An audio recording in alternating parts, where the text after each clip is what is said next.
party starts. That's what Fergie said. Hello. Welcome, friends. Oh, great. It's awesome to see everybody here. Thank you all for coming. This is probably like the most packed artist talk that we've had so far, so thank you for making me feel much better about myself. All right, so I wanted to start off by kind of going over what the show is, what it means to me, and how it came together. So we are the Futurist Collective. It is comprised of 3 artists currently, myself, Tommy Vo, over here, and I'm Cofield, who unfortunately could not make it tonight. And this started as kind of a drunken idea.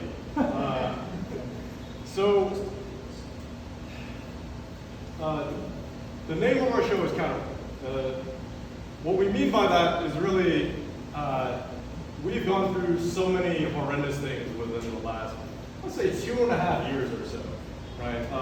And it starts with, the isolation, like personally being targeted racially. A lot of us are minorities, like that are in the Futurist Collective, and nationally, and internationally, like all this pandemic stuff, right? This pandemic stuff that's been happening to us. So a lot of it, for me, has been about like the mental health kind of side, right? So for me, mental health is kind of a code word for you feel bad about yourself, right? Or like, you feel suicidal. Like I don't really relate to that because I run for my feelings, right? And I ran so fast in about like October of last year that I just went straight to the very, I wouldn't say that I thought about suicide as much as I fantasized about suicide, like in increasingly much more cartoonish ways, right? Like, hand roll over the head, or like, slip my wrist, jump off a cliff. Like, one of those will probably do the trick, kind of a thing. So it's like, how do you walk back from that? How do you come back from that?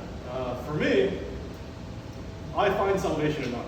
I believe in art the way that most people believe in religion. I think that it will save me. I think that it gives my life meaning.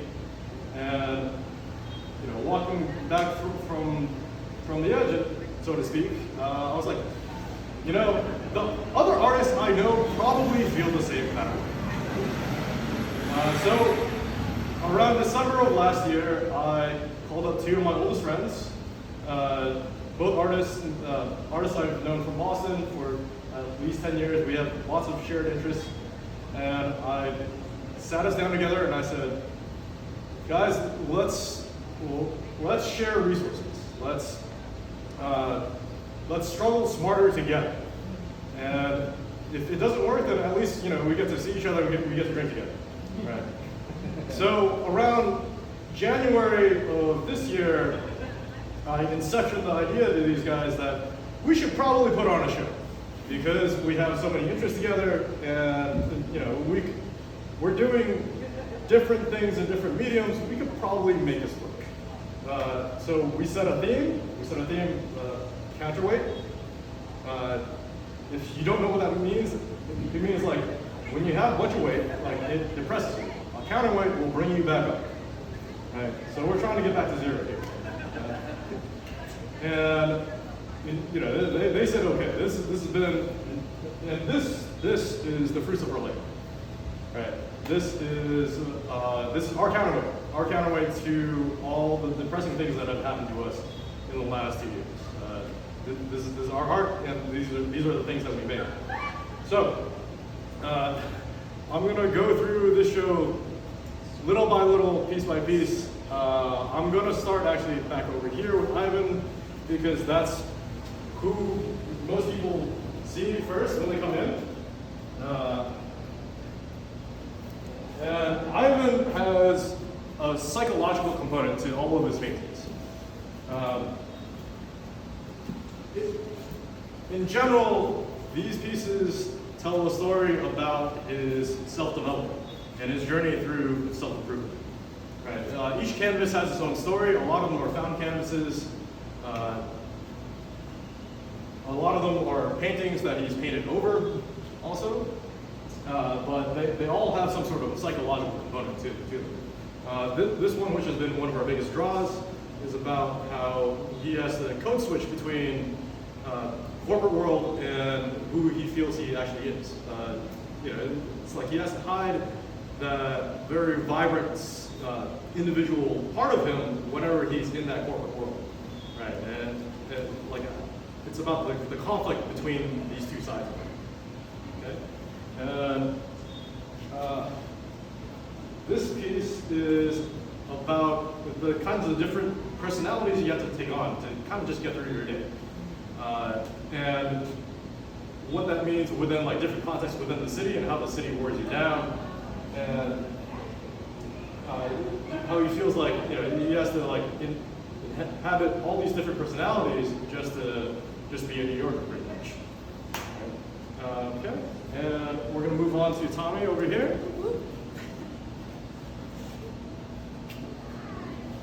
Tommy, who is here today, feel free to interrupt me if I'm butchering your work. Tommy's very interested in the intersection between memory and technology and how these things can both hinder and help each other. So Tommy is Vietnamese. He, a few years ago, went back to Vietnam with his brother, and they did a number of video pieces to reconnect his family. His family very much affected by the Vietnam War, and some of these family members hadn't really spoken to each other in really like years. 30 years. 30 years, decades. So Tommy, he recognizes that technology, although it's not really a replacement for this face-to-face interaction, this beautiful face-to-face interaction we have today, it will at least scratch the itch a little bit, right? So hopefully these things can improve with time. So this is his pandemic project. These are all Zoom calls that he was on with close and dear friends. This multimedia piece is a video collage of these different Zoom calls. He's trying not to put anybody on blast, so like none of the conversations have a transcript or anything like that. But this piece is his reaction to pandemic times and how technology has influenced these times. Okay. And finally, we are coming to my pieces. So this is a body of work that I have, the series I've been working on for over 10 years now, which is embarrassing to me, like to say that out loud.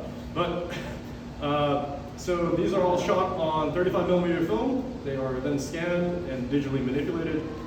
People always ask me, how do I do this? It's not really a secret, it's basically just Photoshop.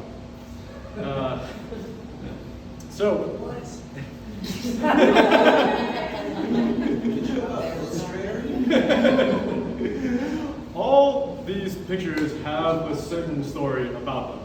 But overall, the series is really about the kinds of conversations that you might have with yourself. And then you project those into your environment. A lot of it is about like, how do you want to see yourself, right? Or like standing up for your friends, right? Even when it's difficult, right? This one in particular, for me, it was about how the world saw the U.S. during the beginning of that pandemic, right? It's like, especially Asia was kind of like the windows room. And then it's like us fat over here, like in the middle, right? Like, well, yeah, we're really fucking up. Times change, but that was the inspiration that went into this initial image. This image for me was about how we grieved during the pandemic, and how, for me, the cold was a substitute for feelings, right? It's really, really difficult to show feelings in a photograph, unless like somebody's like crying or something like that. I wanted to do that in a slightly more abstract kind of way. So for me, the person floating was the dead one. Like, they don't have a mask because they're dead, right? And the rest of us, we have masks on. We're sitting in the cold because we can do literally nothing else. Like, a good friend of mine had died, her mother had died earlier on in the year, and all I wanted to do was give her a hug. But I couldn't do any of it. So this is how we read during the pandemic. This image was taken before the pandemic, and for me, I wanted these two pictures to frame the bad times that we've had, to hopefully show that we're going to head towards better times. This image is called Tao. Tao in Chinese essentially means the way, but I think it should be translated more into the way that things should be, right? Because that's actually how we use it. So when we talk about like the Tao art or the Tao of Kung Fu or something like that, we mean like, no, this is like the real sauce. Like this is like the real shit.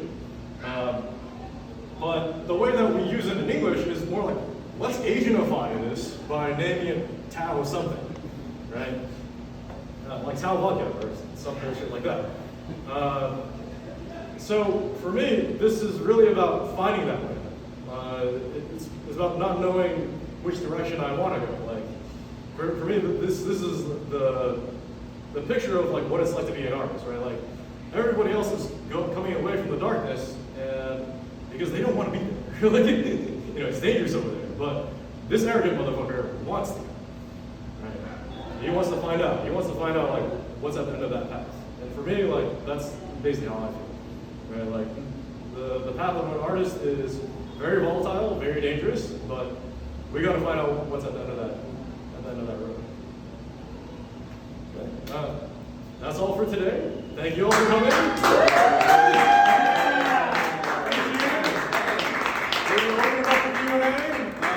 Or we can all just stand around and get drunk. Yeah. I just want to say you kind of look like that arrogant motherfucker. I try. Why do you shoot film versus since you're going to digital, and it's obviously digital is a big part of it, and you choose to shoot in film as your initial, putting it down on film, so to speak. Literally. Why film? The simple answer is because it's much more satisfying. Okay. I guess the real answer is probably because I like it. Yes, that is. Yeah, there's not a good technical reason why you would want to do this, right? You can fake this. You can fake this like in digitally like very easily. I just think it's kind of silly, right? Also, I think it's psychologically different when you see it come into when your first view of that picture, it looks like this. It already looks like this, right? So for me, it was that moment where I had shot something like this, and I thought, holy shit, I can't believe I did this, right? And I didn't get that. I didn't get that from digital. It also forced me psychologically to be much more careful about how I take pictures and why I take pictures. Like before I shot film, none of my pictures had this kind of a narrative, had this kind of a story. I would just show up at a spot and I'd say, you know what, I think this is gonna look cool. Done, let's go for it.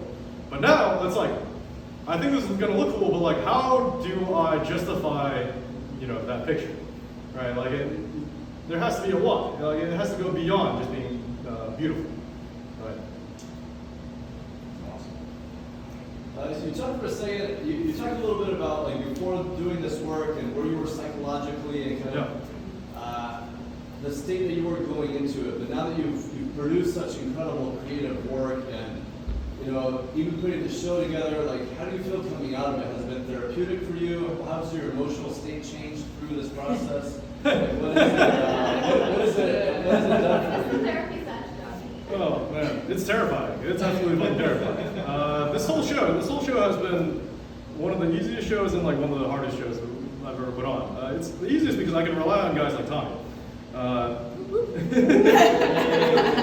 So we all brought a very different kind of skill set to putting the show on, right? So like, I basically just set that ball rolling.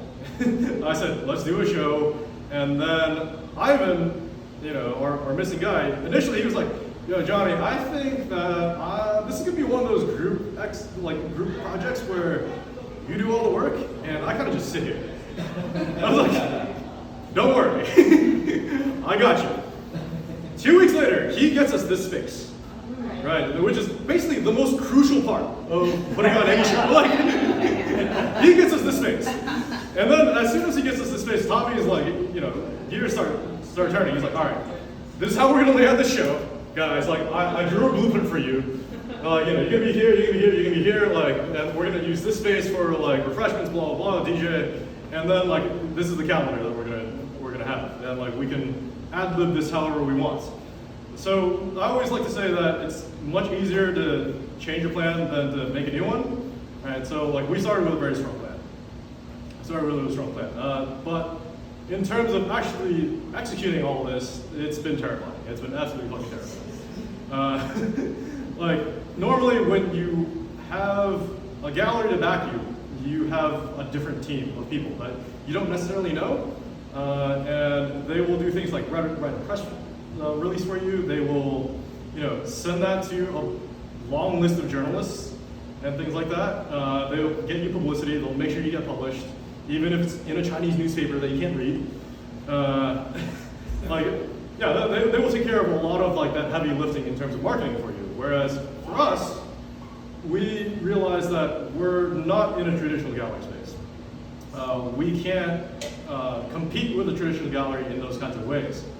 So what we did instead was we filled our calendar with events that a traditional gallery wouldn't want to do, like a b-boy jam, for example, or comedy night, or movie and trivia night. Tomorrow we have a dance performance. After that we have our closing ceremony. And then after that we have a B-girl jam / thrift store until like we take things down, right? Like we're just trying to use every advantage that we have, purely because we can't do it the traditional way. Like we got to do it this other way, right? And who knows if there's another path for us there? But we're about to fuck around and find out. Right. So yeah, I mean, to answer your question, it's been fucking terrifying. Like we've all put a lot of time, sweat, money, resources, like a lot of feelings into all this, and that's just that's not even like making the work, right? Like that's on top of like making the work. For the last 2.5 weeks or so, I haven't slept well, I haven't eaten well, like I haven't really been myself. Like that was from like install day. Like I was the only motherfucker that was late to install, even though this is my idea. Like yeah, I showed up, these guys were shaking their heads at me. I was like, oh yes, I know I fucked up. Thank you. Like I'm still here. This is the fruit of our labors. Wow. Yes. Yeah. Thank you. Anything else? Can we drink that?